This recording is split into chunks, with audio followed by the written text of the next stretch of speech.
السلام عليكم ورحمة الله وبركاته. ما أنتم حرب أنا كهذا موضوع حساسي لقى يابا إنكم فرحة قلين ما دام دد بدن وسامي ولا لا هدانا أمد الصوماليين مركان سوق إحنا كذب لقنوا أنا نقولين هي أخلاق حمو أيام كبرنا قربها. ما أنتم حرب أنا كهذا أرنت وذا سامسي شيخي شريف إلا إله قفوا نحر استموجيه وسبريتك ولا وضع قفا إسقبا السيد الشرعي دين الإسلام كسوق ورشدي لكن ودن كي دقيهن كقرآن إنسان إسقبين arrintaas markaa sii baartidna waxay dadka badan u suubiyaan dhaqaale inay ku helaan wadamada reer galbeedka gaar ahaan Yurub iyo Mareykanka qofka markuu gabadhu markay leedahay caruur aysan nin haysan dhaqaale dheeraad ayaa la siiyaa markaa si ay dhaqaale dheeraad u hesho waxay tiraahdaa ninkii waanu kala tagnay marka arrintaas waa arrin aad iyo aad diinta ugu khaldan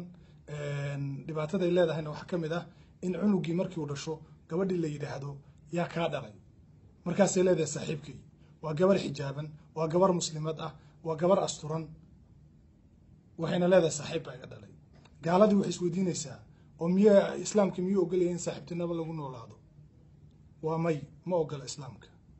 وحعبة مركا المها أي سكوي ماذا ماشى ولا قرية مركا رجس جراني عروض حنانا ذا الوهيو أبي هو يدو حلو الدين أمس قبان بدنا المها الصومالي ذو حقران اسمه قبان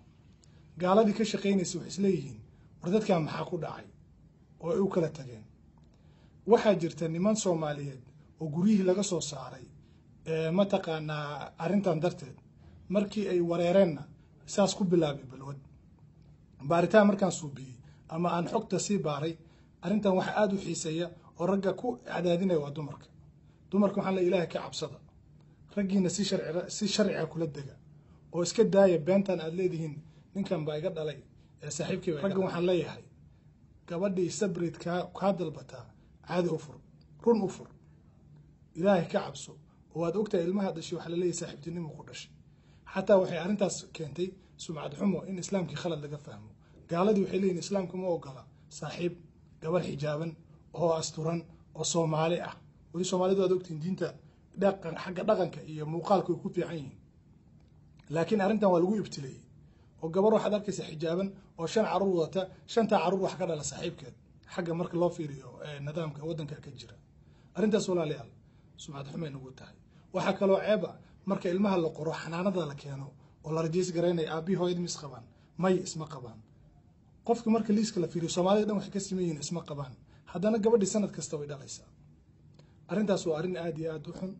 وسمعت درو وشرف درو وحنا أرنت لوجل